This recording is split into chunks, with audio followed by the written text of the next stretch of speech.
शाश्वत श्री शत्रुंजय गिरिराज के समय समय पर उद्धार हुए हैं। आइए जानते हैं श्री शत्रुंजय गिरिराज के 16वें उद्धार के विषय में। एक बार आचार्य श्री धर्म रत्न सुरीश्वर जी महाराजा अपने श्रमण परिवार के साथ रणथंभौर सूबे के मंत्री धनराज पोड़वार के छरी पालित यात्रा संघ के साथ में मारवाड़, मेवाड़ आदि तीर्थों की यात्रा के लिए पधारे। उसके बाद आपका पदार्पण चित्तौड़ नगर में हुआ। चित्तौड़ नगर के महाराजा राणा सांगा ने उनका बहुत ही भव्य अतिथि सत्कार किया, सामैया किया और रोज जिन वाणी का श्रवण करने लगे। आचार्य श्री जी के उपदेश से राणा ने शिकार आदि व्यसनों का भी त्याग कर दिया। उस चित्तौड़ नगर में राणा जी के साथ सेठ तोला शाह अपने परिवार के साथ धर्म श्रवण करने हेतु प्रतिदिन आया करते थे। गुरुदेव की वाणी से उनके जीवन में भी आशातीत परिवर्तन हुआ था। तोला शाह के 5 पुत्र थे, रत्ना शाह, पोमा शाह, दशरथ शाह, भोज शाह और सबसे छोटे कर्मा शाह। एक दिन तोला शाह ने दोपहर के समय में छोटे पुत्र कर्मा शाह को साथ लिया और आचार्य श्री जी के पास में गए। उन्होंने आचार्य श्री धर्मरत्न सूरी जी महाराजा से पूछा कि गुरुदेव, मेरे मन में एक कार्य है जो मैंने निश्चित किया हुआ है, आप बताएं कि वह कार्य होगा या नहीं होगा। आचार्य श्री जी ने अपने ज्ञान की तेजस्विता में देखकर कहा कि काम तो होगा, अवश्य होगा, परंतु तुम्हारे और मेरे हाथों से नहीं, तुम्हारे छोटे पुत्र कर्माशाह और मेरे शिष्य के हाथों से होगा। उन शब्दों ने भविष्य के लिए एक मील तय कर दी। समय बीतता गया। आचार्य धर्मरत्न सूरी जी महाराजा और तोला शाह के परिवार के संबंध गहरे बनते चले गए। तोला शाह के आग्रह से श्री विनय मंडन पाठक आदि गुरु भगवंतों को आचार्य श्री जी ने चित्तौड़ में ही रोक के रखा एवं स्वयं विहार कर दिया। कर्मा शाह के परिवार ने विनय मंडन पाठक जी के पास से शास्त्र अभ्यास किया, नव तत्व भाष्य आदि का अध्ययन किया। श्री विनय मंडन पाठक को गुरु पद पर स्थापित किया। उधर दूसरी ओर दूसरे क्षेत्र में बादशाह मुजफ्फर का राज था। उनके शहजादे का नाम था बहादुर शाह।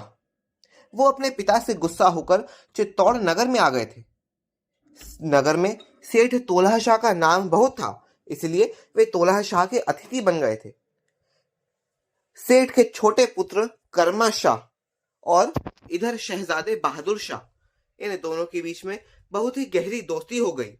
बहादुर शाह ने गुजरात जाने के पहले कर्मा शाह के पास से अपने हाथ के खर्चे के लिए कुछ रकम मांगी और कर्मा शाह ने बिना किसी शर्त से एक मित्रता के भाव से उनको उस समय के 1 लाख रुपए दे दिए।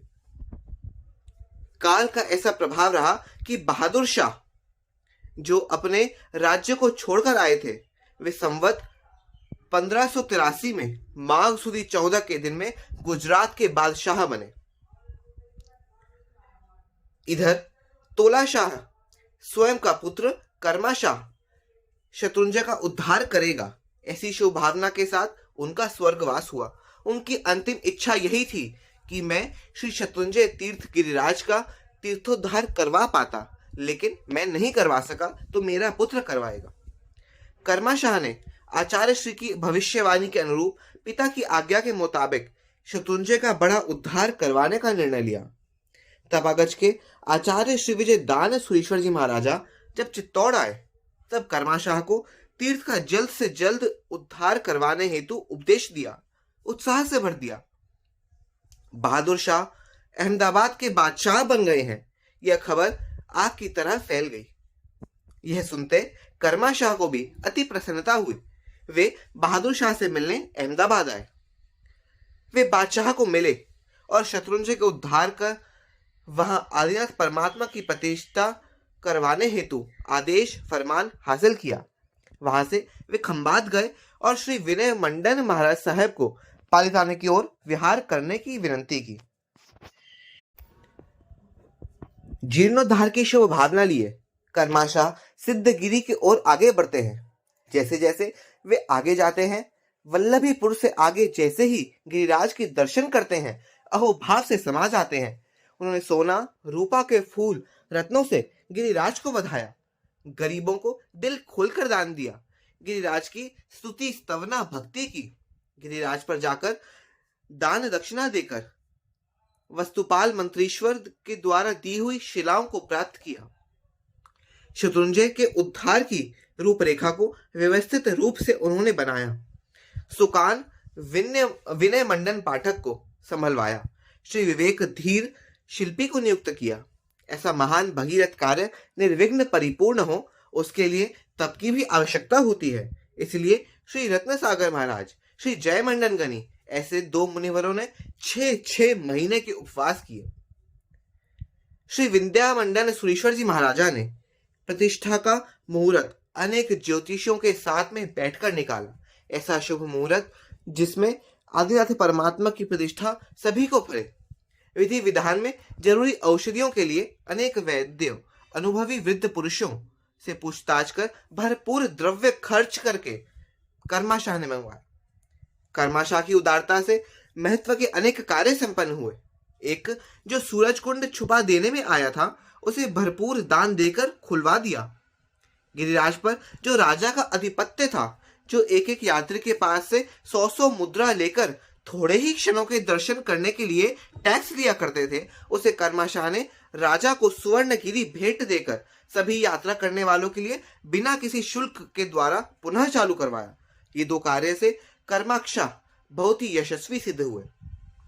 उपाध्याय विनय मंडन जी और उपन्यास विवेक धीर गणी जी की देख रेख में महात्मा बाड़े बना मूल तीर्थ जीर्ण प्रसाद का जीर्णोद्धार प्रारंभ हुआ। कर्माशाह संवत 1587 में वैशाख वदी 6 को रविवार धन लग्न में शुद्ध नवांश में शत्रुंजय तीर्थ में जीर्णोद्धार करके प्राचीन जिन प्रसाद में आचार्य श्री धर्म रत्न सुरेश्वर जी महाराज साहेब के पटधर आचार्य श्री विद्या मंडन सुरी जी महाराज साहब के हाथों से भगवान आदिनाथ प्रभु की नई प्रतिमा प्रतिष्ठा करवाई। उद्धार संपन्न हुआ। दादा की प्रतिष्ठा हुई, तब से श्रद्धा भक्ति से उछलते श्रावक वर्ग में प्रसन्नता की लहर छा गई। सभी ने प्रभु भक्ति में तल्लीनता से स्तवन गाए। सौरभ भरे पुष्पों से कपूर केसर मिश्रित जल का चारों तरफ छटकाव किया। हवा में जय जय आदिनाथ के शब्दों से पूरा वातावरण गुंजायमान हो गया। समकृत ऋषि देवों ने मानो प्रभु के बिंब में संक्रांत किया, जिससे प्रभु ने 7 बार श्वासोच्छ्वास लिया और इस दृश्य को देखते देखते सभी जन निहाल हो गए। इस प्रकार से अपने पिता की भावना को परिपूर्ण करते हुए गुरुदेवों के मार्गदर्शन में रह के कर्माशाह ने शत्रुंजय का 16वां भव्य और विशाल उद्धार करवाया।